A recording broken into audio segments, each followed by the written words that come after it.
What's up, space pirates? This is your admiral, the justifiably jaded Dr. Disaster. And I don't know about you guys, but it seems to me that if you are running a business, probably one of the worst ways to address potential customers is to say, "I hate you!" This might sound like common sense, but pitting yourself against the public is generally not considered a sound business tactic, because as it turns out, in order to remain in business, you need the public to be willing to spend money on your products and services. When a business says they hate their potential customers, the most common words to come out of their mouths afterwards is, "Where the hell is everybody?" Now, in defense of Outer Worlds 2, that's not exactly what happened with them. One of the community managers at Xbox recently put out this post on X, shit-talking anyone who doesn't like Outer Worlds 2. But the post didn't happen until the game had been out for a few days, so it seems like what actually took place here is that they saw the sales numbers for their game and decided to respond by telling everyone who doesn't like them to piss off.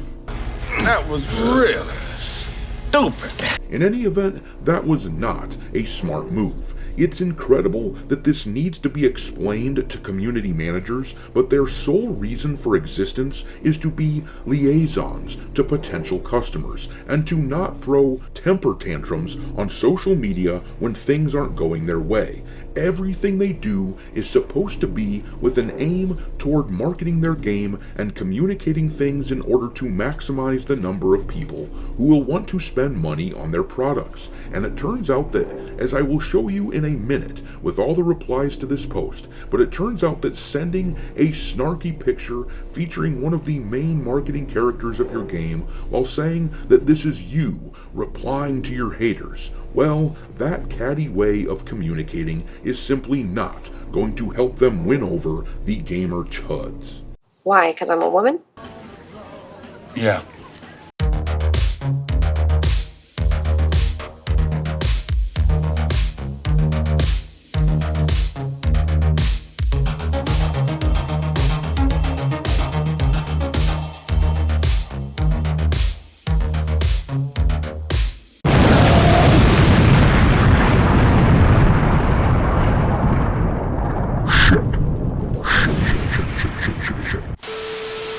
Alright, me hearties, make sure that you hit the like button on this video, share it with your friends, and subscribe to the channel if you haven't already. I've had a lot of people tell me that they have been unwillingly unsubscribed to the channel, so make sure you check on that, and also, don't forget to follow me over on X, where my handle is Dr. Disaster1.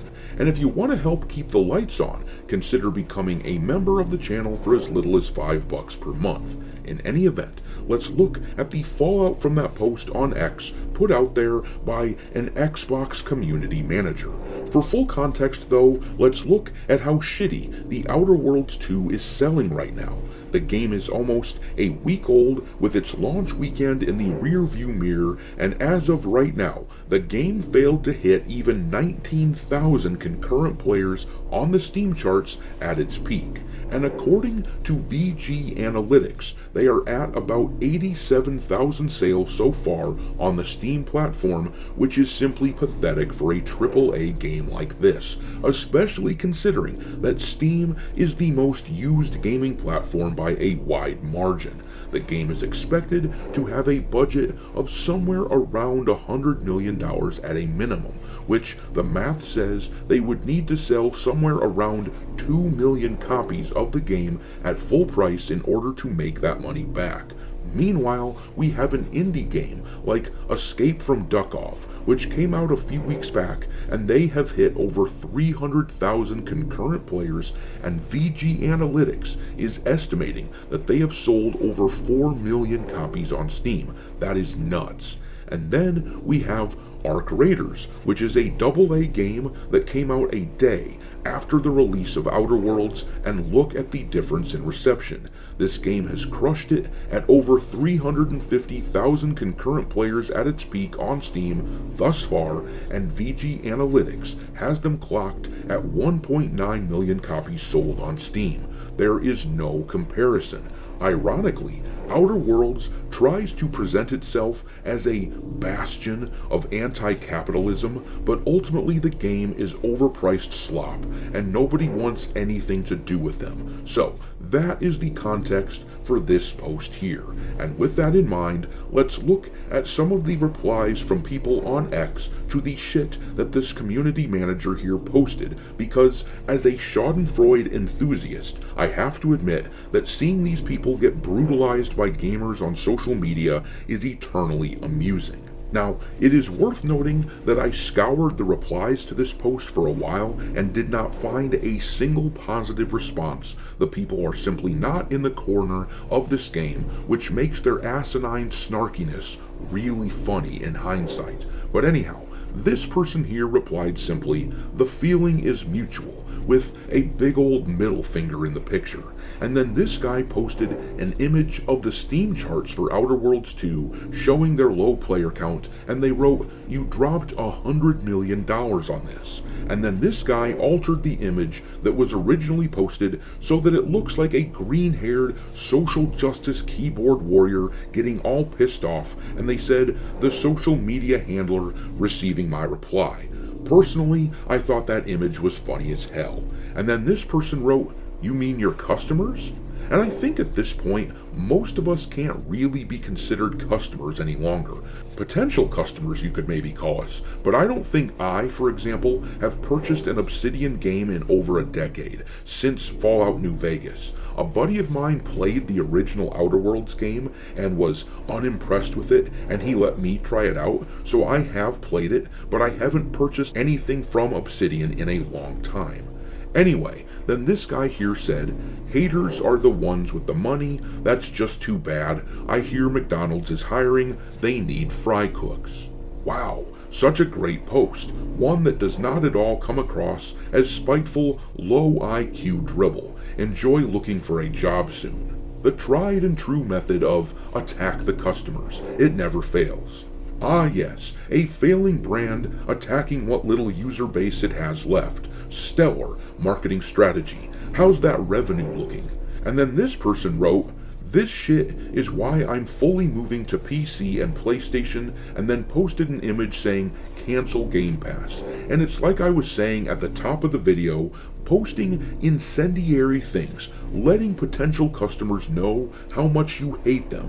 That just isn't a very good idea for any business, let alone Xbox, who has been embroiled in a lot of controversy lately, or Obsidian, who already has a history of openly hating gamers. Last year, as I'm sure many of you recall, when the game Avowed was getting ready to release from Obsidian, a bunch of us noticed that Avowed had one of those weird pronoun systems on the character screen where it looked like the blue sky profile of one of these weird purple-haired Californian shitheads, where next to your character's name, it posted their preferred pronouns. And of course, you could choose pronouns that did not match your character's biology. So, we said that we didn't like it, and even Elon Musk chimed in and said that this was unacceptable in a game from a fantasy setting, and the art director for that game posted about how happy he was to piss off Elon Musk and how he despises anyone who disagrees with his politics and doesn't want us to buy their game anyhow. And if you look here at this leaked image of a Slack chat from Obsidian, you can see that the employees of the company were celebrating that the chuds didn't like their game. Well, in the end, Avowed went on to flop like crazy because, as I've been saying, hating on potential customers and creating a rift is not a good business practice. And ever since then, Obsidian employees have been almost completely radio silent. They've clearly been told to shut the hell up. But this community manager obviously did not get the memo. The thing is, this sort of post here is the sort of thing that maybe they could have gotten by with 5 years ago or so, before the chuds came together and formed a coherent movement against these idiots. If their game had sold well, and if people were buying it up like crazy, then they could have maybe gotten by with this sort of snark, but this comes off as similar to this post here from game journalist Jason Schreier last year, right after Dragon Age the Veilguard released. He said, "Go woke, go bro, top the charts," and he was celebrating because on the day that game came out, it was at the top of the seller charts on Steam, but we all know how that played out. After the initial burst of sales, Dragon Age dropped like a rock, and Schreier ended up deleting the post out of well-earned embarrassment. This post comes off in the same way, except I suspect that the idiots at Xbox are too clueless to actually feel the proper embarrassment required to delete this tone-deaf post. And I've got to say that I'm glad. And actually, I hope they keep posting stuff like this because it gives me something to laugh about. Anyhow, I'm gonna leave it there. Drop your mockery of Obsidian and Outer Worlds 2 into the comment section below, and we will talk there. Thanks for watching me, Hearties. If you haven't already, your Admiral is inviting you to subscribe to the channel and become a part of the crew. Life as a space pirate may not be glamorous, but there's always plenty of booty.